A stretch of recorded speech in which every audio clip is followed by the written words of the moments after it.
Breaking up with a friend can be challenging, but it's sometimes necessary when you've grown apart or faced irreconcilable conflicts.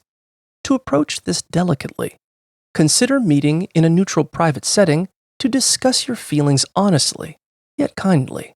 Use I statements to express your perspective without placing blame, and be prepared for your friend to respond.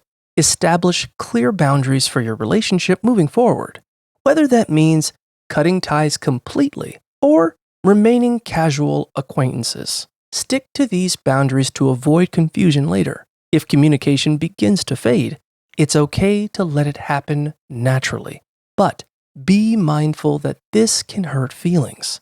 Ultimately, prioritize your well-being and remember that you're not responsible for how others react to your decision.